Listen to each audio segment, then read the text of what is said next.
Kur vjehra ime më goditi barkun ndërsa isha shtatzën, bota ime ndaloi. Tronditja dhe dhimbja më përshkuan trupin si një rënqethje. Nuk mund ta besoja që dikush do të më lëndonte, aq më pak fëmijën e palindur që mbaja brenda meje. Me urgjencë u nisa drejt spitalit. Mendja më vraponte e mbushur me frikë. Nuk e dija se mangthi sapo kishte filluar. Çfarë po mendoje? Bërtiti burim. Deriku ndaj nënës së tij, ndërsa më ndihmoi të ngrihesha. U mbështeta në krahun e tij ndërsa përpiqesha të përqendroja. Por stomaku më dhimbte shumë. Dhimbja ishte e gdhendur në fytyrën time, ndërsa përpiqesha të mos bërtas.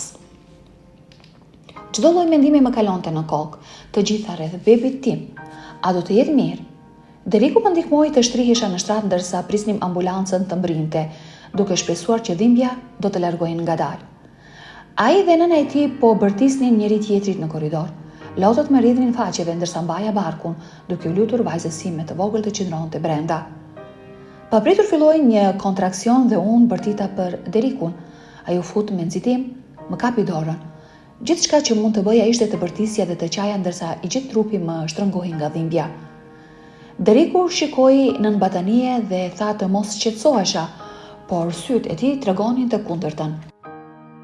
Dhimbja ishte e papërshkrueshme, ndryshe nga çdo gjë që kisha ndjerë ndonjëherë më parë. U përpoqja të merrja ofrim thellë përmes saj, por ishte shumë për të duruar. Vjetra ime kur nuk e kishte pranuar vërtet lidhjen time me djalin e saj, por kur nuk e kisha pritur që të bënte diçka të tillë. E kisha ftuar për darkë sepse kishim zbuluar gjinin e bebit dhe donim t'ia tregonim. Kisha përgatitur një ëmbëlsi roz, duke shpresuar që ajo do ta merrte me mend, por as që arritëm deri te ëmbëlsira. Ndërsa burim vendoste pjatat kryesore në tryez, duke në shërbyer, vjehra ime bëri një koment thumbues për Derikun, që bënte gjithçka në shtëpi. Ajo nuk tha drejt për drejt që isha dembele, por e njihja më mirë se kaq, e dija saktësisht çfarë nënkuptonte. Kur u kthye nga unë dhe më tha: "Po ti, çfarë ke bërë sot, Stacy?" Hormonat më kishin pushtuar trupin dhe sa shumë doja t'i përgjigjesha normalisht, nuk munda. Kam rritur fëmijën e tij brenda meje sot, Han. Sot dhe çdo ditë për 7 muaj e gjysmë. Vjehra ime ngriti hundën përpjet, duke buzëqeshur me përçmim, sikur sapo i kisha dhënë të drejtë. Ajo preku nervin e gabuar tek unë. U përpoqja ta përmbaja veten, por dështova. U ngrita në këmbë, duke parë drejt në sy. E di çfarë, Han? Jam lodhur me këtë mënyrën tënde për të më parë nga lart. Jam nëna e mbesës sate të ardhshme. E parambes që do kesh për më tepër. Dhe nëse nuk fillon të më trajtosh si të barabartë, do sigurohem që ajo asemrin tënd të mos e di. Vjehra ime u trondit duke parë një herë nga Deriku, pastaj nga unë, dhe sërish nga ai, duke pritur që i biri të fliste. Por ai nuk e dinte se Deriku ishte në anën time. Ai e kishte parë gjithashtu si më trajtonte ajo, dhe madje kishte planifikuar të fliste për këtë pas darkës. Por kishte diçka tjetër që po e mërziste, e pash në fytyrën e saj. "Është fajs", tha më në fund, duke parë e neveritur. "Derik më ndëgjo mirë. Ai fëmijë nuk është i yti", shtoi ajo, duke treguar me gisht barkun tim të fryrë. "Më ra barku, si mund të thoshte diçka të tillë?" Edhe Deriku ishte i tmerruar, madje bëri një hap pas nga tryeza. "Po kalon një kufi që nuk do ta kalosh dot më, nën. Kam 3 djem. Motra ime ka djalë, vëlla im ka 2 djem. Vajzat thjesht nuk ekzistojnë në këtë familje", tha ajo, duke filluar të ngrinte zërin. E pash që po fillonte të zemroj, por asgjë nuk krahasoi me atë që po ndjeja unë. "Dil nga shtëpia ime tani", i bërtita duke tërhequr karrigën e saj mbrapa. Por sapo u ktheva që t'ja tregoja derën Hanës, ajo bëri diçka të tmerrshme. Me një buzëqeshje të ftohtë që më ngriti qimet, ajo shtryu dorën dhe më goditi në bark me grusht. U shtrëngova, duke u përkulur nga dhimbja që më përshkoi trupin si zjarr. Deriku u luriti ndaj saj me zemërim të papërmbajtshëm. Nuk kisha më frym, mbeta pa fjalë nga mizoria e saj. Ajo e kishte kaluar një vit që nuk do të mund të kthehej më. Gjithçka dukej sikur ngadalsoi ndërsa rrëzohesha në dysheme, duke përqafuar barkun tim. Nuk isha ndjerë kur kaq e pambrojtur, kaq e ekspozuar. Deriku u ngot drejt meje, fytyra e tij e shtrembëruar nga shqetësimi. Më udhëhoqi butësisht drejt shtratit. Çdo lëvizje e tij ishte e mbushur me dëshpërim. Duart i dridheshin ndërsa më prekte në shpatull. E pash frikën në sytë e tij.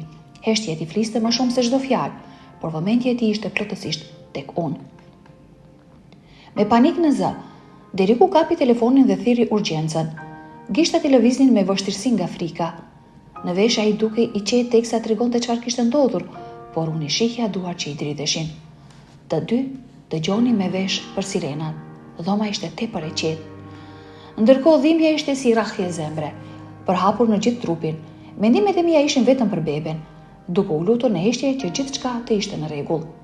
Pavarësisht gjithçkaje, Hana qëndronte ende jashtë. Emocionet e saj duken të qarta në fytyrë para se të largohej. Deriku ja përplasi derën me forcë, veprimi i mbrojtës dhe i vendosur. Qëndrova shtrirë në shtrat. Lotët më binin rrëke. Çdo emocion që mund të imagjinoja më shpërtheu në sipërfaqe zemërimi, hutim, frikë, madje edhe një ndjesi tradhtie. Ajo ishte familje.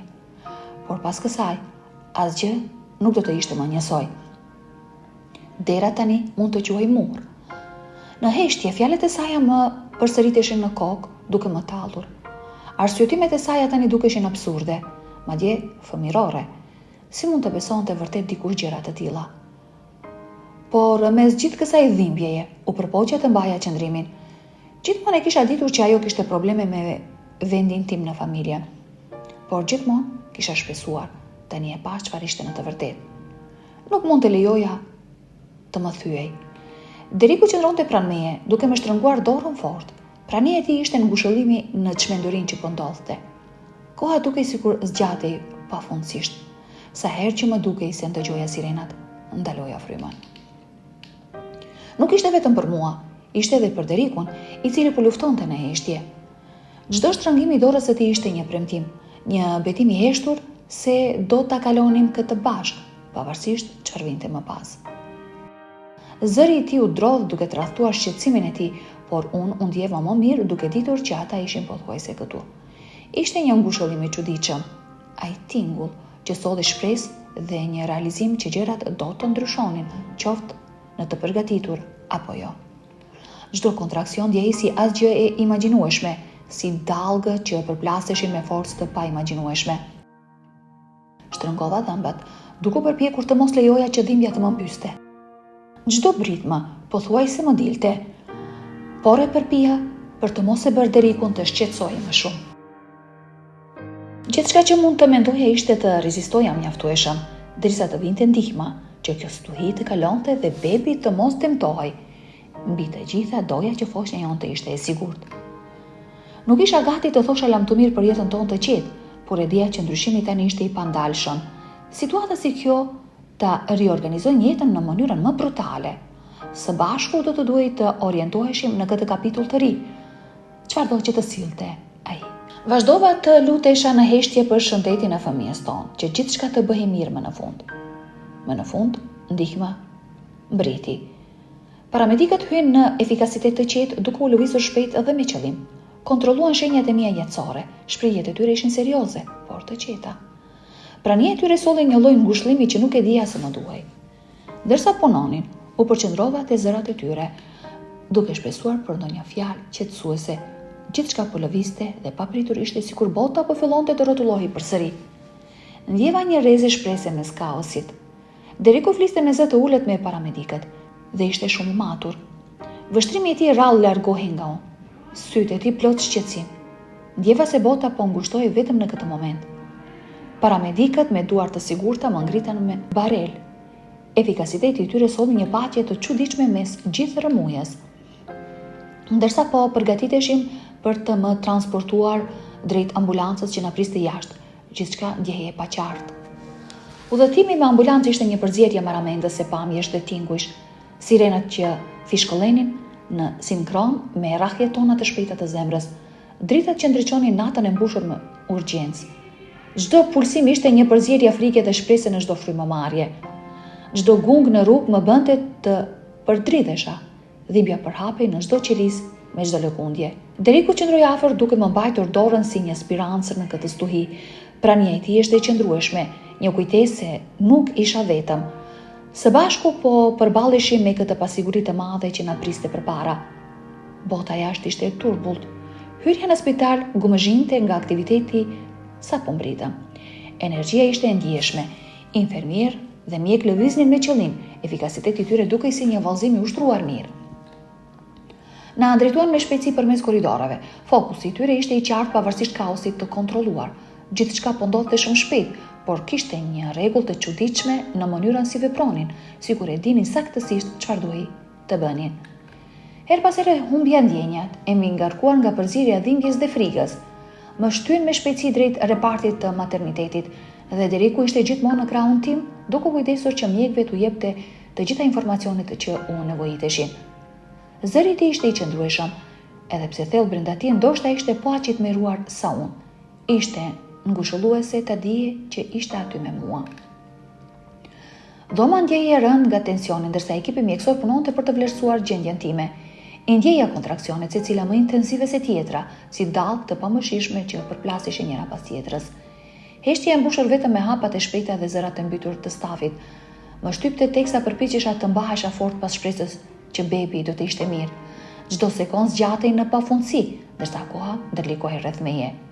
Deriku po ese në përdhom, përpara dhe mbrapa, shqetësimi i tij lexohej qartë në fytyrë. Sytë e tij kalonin her pas here tek unë, të mbushur me hutim dhe shpresë. Dhoma kumbonte nga zhurmat monotone të pajisjeve spitalare, të amplifikuara nga ndjeshmëria ime e lartë. Në mesin e këtyre zhurmëve sterile, kërkoja ndonjë ngushëllim.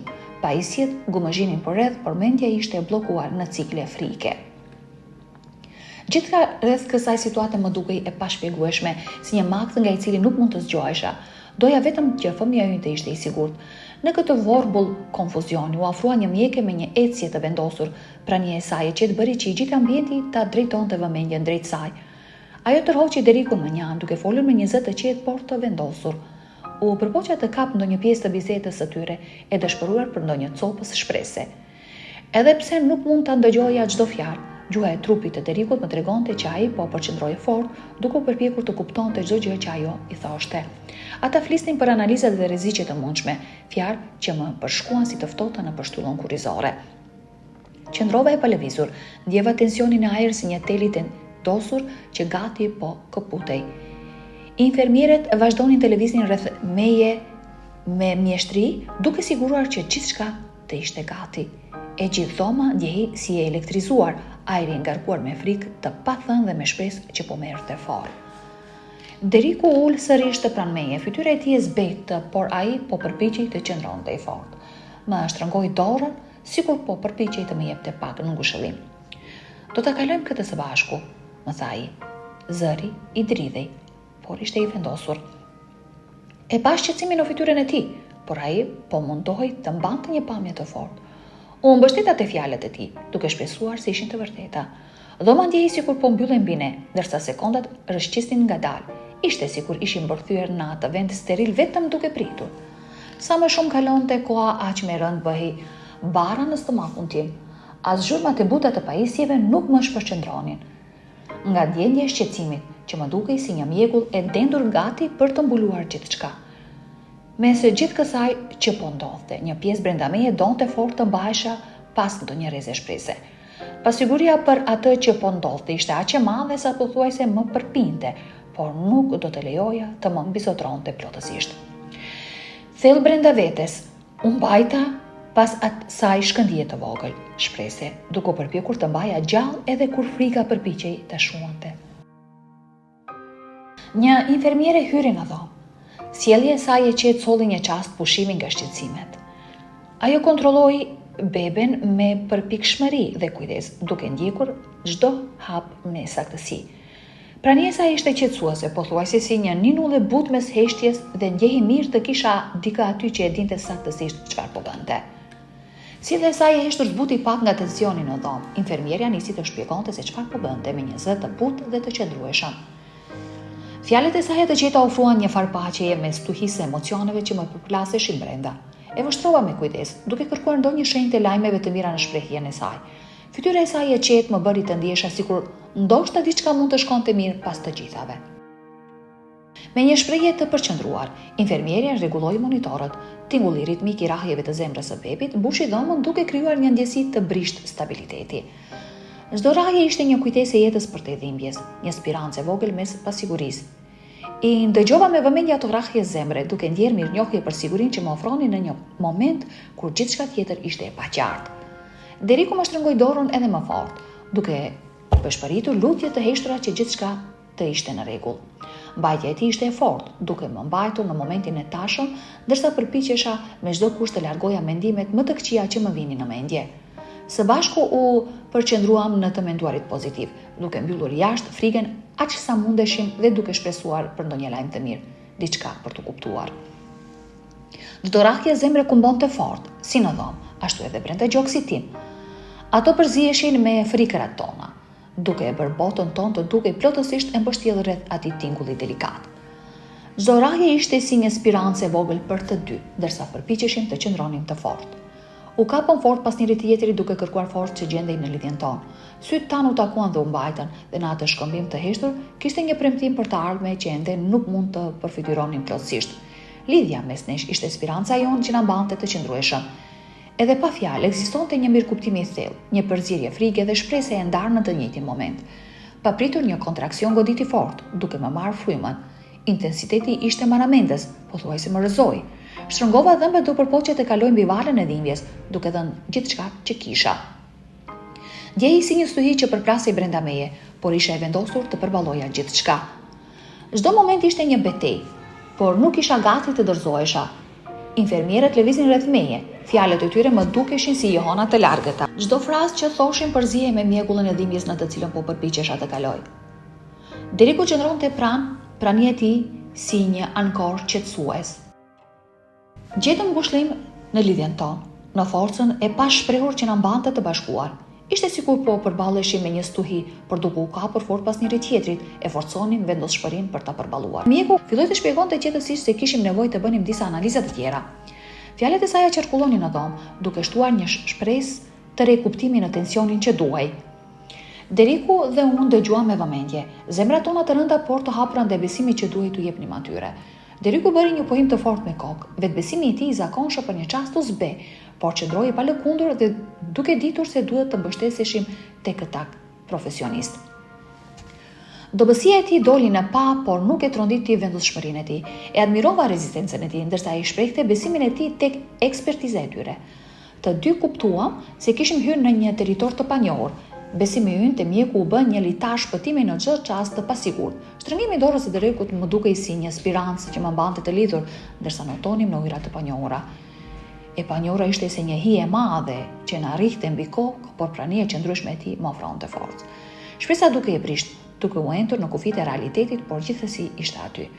Çdo zhvillim i ri rana zhvendoste mes ankthit dhe qetësisë, por së bashku ishim gati të përballeshim me çdo gjë që do të vinte. Prekja e tij më kujtonte se nuk ishim vetëm. Deriku zgjati dorën për telefonin duke thirrur familjarët për t'u treguar çfarë kishte ndodhur. Zëri i tij u drodh paksa tek u përpjek me çdo kusht të qëndronte i qetë. Në anën tjetër të linjës shoku dhe Hutimi ishin të qartë, ndërsa ata përpiqeshin të kuptonin çfarë po ndodhte. Lajmi i la të heshtur të tronditur. Edhe Deriku e kishte të vështirë. Po përpiqej të përmbante emocionit, ishte e vështirë, por të paktën ata tani e dinin dhe kjo na dha një farë ngushëllimi. Ndërkohë që doma gomëzhinte nga mjekët dhe infermierët që punonin me përkushtim, unë u përqendrova te frymëmarrja. Çdo frymëmarrje më ndihmonte të mbaja larg panikun që më përgjonte në sipërfaqe. Rreth meje stafi mjekësor lëvizte me shpejtësi, vendosshmëria e tyre po forconte shpresën tonë të brisht. Deriku mbeti shtylla ime, duke përshpëritur fjalë inkurajuese. Ishim në qendër të stuhisë, duke u përpjekur të mos hiqnim dorë nga shpresa, duke mbajtur fort ndërsa ata lëviznin rreth nesh. Koha ndjej e pezulluar, sikur e kapur në një film me lëvizje të ngadalta. Doja që ajo të lëvizte më shpejt, të sillte ndonjë lajm, çfarëdo që të thyente këtë pritje të pafund. Deriku qëndronte pranë, duke më bashkëritur forcë, edhe pse të dy ndjenin peshën e pafuqisë që na rëndonte. Forcuam njëri tjetrin, duke u kapur pas çdo shenje të vogël që premtonte diçka, një premtim shpresë i endur mes momenteve të heshtjes. Së bashku i luteshim kohës të kalonte dhe të na sillte qartësi. E gjithë ekzistenca jon u përqendrua rreth asaj shprese të brisht të mbështjellën pritje. Mjekët u kthyen, fytyrat e tyre të përziera me vendosshmëri dhe dëmshuri, që njëkohësisht na siguruan dhe na shqetësuan. Zemrat tona rrihnin në ritëm me çdo hap që ata bënin drejt nesh. Qetësia e tyre mbante vëmendjen tonë në kufirin mes frikës dhe pritjes. Bota jo ndaloi, duke pritur fjalët e tyre. Mbajtën frymën, duke përgatitur në hishtje për çfarëdo që do të vinte më pas. Sytë e mi dhe të Derikut u takuan. Vendosmëria jone e përbashkët na mbajti në këmbë duke më forcuar shpirtin.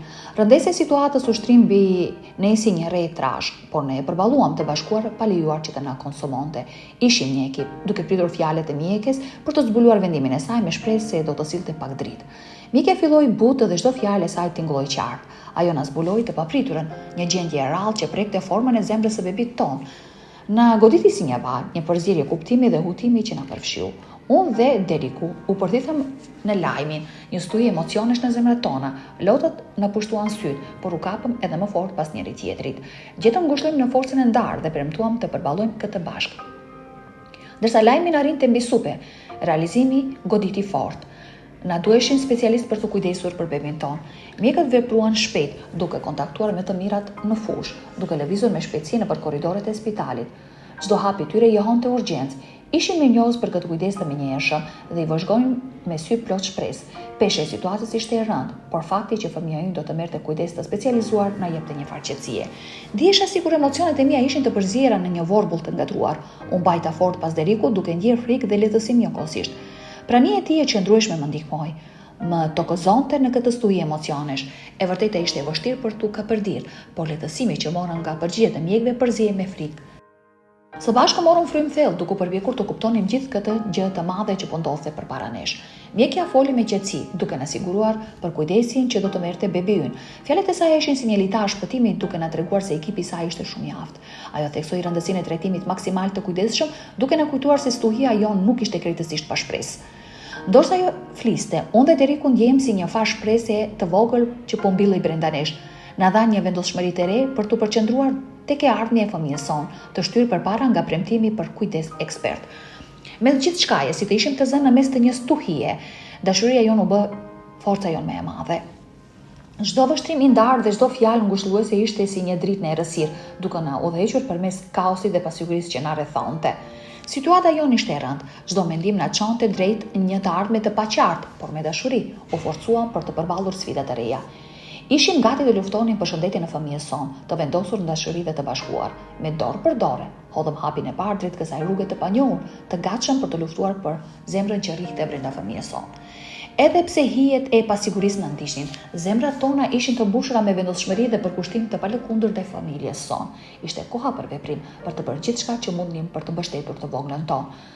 Çdo antar i stafit mjekësor punonte pa lodhje për gjendjen e voglushës son, duke treguar një devotshmëri të pabesueshme në çdo test dhe moment të vështirë. Dashuria mes nesh mbeti si një burim fuqie. Sfidat dukeshin të pafundme, por me çdo sfidë ndjenim fuqinë që rritej nga dashuria jon, duke na dhënë guximin e nevojshëm për të përballur me çfarëdo që vinte përpara. Ndërsa ditët ktheheshin në javë, shikonim përparime edhe pse të ngadalta që na jepnin një shpresë të kujdesshme. Çdo përmirësim i vogël dukej monumental, si të ngrihej pak nga bota. Çdo ditë e trajtonim si një test, fal forcës që familja jon na jepte. Besimi ynë në dashuri dhe tek fëmia ynë na mbante të fortë, duke na mundësuar të përballonim çdo provë me rezistencë dhe optimizëm. Miqtë dhe familja jon u mblodhën rreth nesh, duke ofruar mbështetje dhe ngushëllim të domosdoshëm. Na rrethuan me ndrotësi. Prania e tyre ishte një ilaç i butë për shpirtin ton të lënduar. Vizitat dhe telefonatat e tyre na mbushën me qetësi, duke forcuar vigjilencën ton për vajzën e çmuar. Çdo buzëqeshje e ndarë dhe çdo fjalë na përkujtonte fuqinë e komunitetit dhe dashurinë që përjetonte, duke shënuar çdo ditë si një moment të çmuar në këtë udhëtim të gjatë dhe sfidues. Edhe pse vështirësitë ishin të shumta, dashuria jon mbeti e palëkundur, tokëzuese përmes çdo sfide. Për kujtesa e përditshme e bekimeve tona dhe fuqisë së qëndrueshmërisë na rrethonte, provat që kalonin vetëm forconin vendosmërinë tonë duke na ndihmuar të përshëndesnim çdo agim me zemra të palëkundura. Udhëtimi ynë ishte i vështirë, por ne nuk u dorëzuam. Mbajtëm fort dashurinë brenda familjes sonë duke lejuar që ajo të na udhëhiqte në gjetjen e gëzimit mes vështirësive. Në ato qaste çdo rrahje zemre dhe buzëqeshje e vogël e bebes ton u bë thesar i çmuar, të ngullitur a thellë me kuptim, secila përvojë na afroi më shumë, duke krijuar lidhje të pathyeshme ndërsa mësonim të navigonim normalitetin ton të ri. Sapo morëm lajmin për një tipar të rrallë të gjendjes së saj, që askush madje as infermierët nuk e kishin vënë re më parë, specialistët reaguan menjëherë. U ndjeva e lehtësuar që e zbuluan herët sepse kjo krijoi pas për hapat e ardhshëm. Ekspertiza e tyre na dha pak shpresë, edhe pse situata mbetej e rëndë. Ky zbulim kërkonte që të ishim edhe më të kujdesshëm, duhet ta vëzhgonim me përpikmëri çdo zhvillim. Por mjekët dhe infermierët ishin shumë të aftë, mbetën pozitiv dhe na premtonin se do të kujdeseshin jashtëzakonisht mirë për të voglën. Ishte e vështirë, por ekspertiza e tyre na dha shpresë duke na bërë të besonim se vajza jonë kishte një shans të vërtetë për t'u përballur. Familja jonë u bashkua sikur më parë, duke na mbështetur me çdo nevojë. Dashuria e tyre ishte si një batanie, duke lehtësuar shqetësimet tona. Rrugëtimi ishte i ashpër, por me ta pranë nuk dukej aq i tmerrshëm. Së bashku qëndruam të fortë si një familje e bashkuar me guxim dhe pa të gjitha përgjigjet. Dashuria na udhëhoqi në çdo hap. Çfarë nisi si një mangth u shndrua në një udhëtim shprese dhe bashkëjetese. Ishte si të gjenim dritë edhe në ditët më të errta.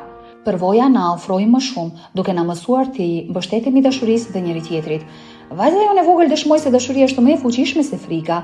Me çdo lindje dielli, ajo dukej pak më e fortë, edhe pse rruga ishte ngadalt, pa ndryshime hap pas hapi. Luftëtare e vërtet na mbushte me krenari për çdo fitore të vogël. Ecnim pranë saj me buzëqeshje, duke festuar çdo hap përpara. Rezistenca e saj na jepte besim në të ardhmen. Ishte frymëzuese ta shikonim të rritej në kujdesin ton të dashur. Familja jonë u forsua më shumë se kurrë. U bashkua nga përvojat e përbashkëta. Dashuria u bë ankorja jonë në këtë stuhi, duke mbështetur njëri tjetrin. Mësuam të kalonim sfidat. Çdo hap ishte plot dashuri dhe admirim për vajzën tonë. Forcat e reja lindën nga lidhjet e krijuara në kohë më të vështirë. Kur shikonim drejt së ardhmes, ndjenim një fuqi të re dhe një pranueshmëri të qetë, duke ditur se kjo tani ishte pjesë e nesh. Çdo sfidë u bë një mundësi për t'u rritur, duke formësuar ëndrat tona në mënyrë të paarritshme. Udhëtimi ynë na ndryshoi mënyrën e të parjes së jetës, duke gjetur bukuri dhe forcë aty ku më parë dukej e pamundur. Bashk ecëm dorë për dorë me kurajo të rizbuluar dhe paqe. Çdo pengesë që kaluam thelloi lidhjen tonë si familje. Ajo që nisi me vështirësi u bë një dëshmi dashurie e palëkundur dhe shprese. Gëzimi i vajzës sonë mbushte ditët tona me një melodi triumfi mbi vështirësitë. Momente të pritura u bën realitet dhe gëzimi i saj ishte përkujtues për rrugën e gjatë që kishim kaluar. Adaptimi dhe zhvillimi u bën pjesë të tregimit tonë me çdo buzëqeshje dhe dashuri që shënjonte jetën tonë me dritë. Ne mbijetuam stuhin,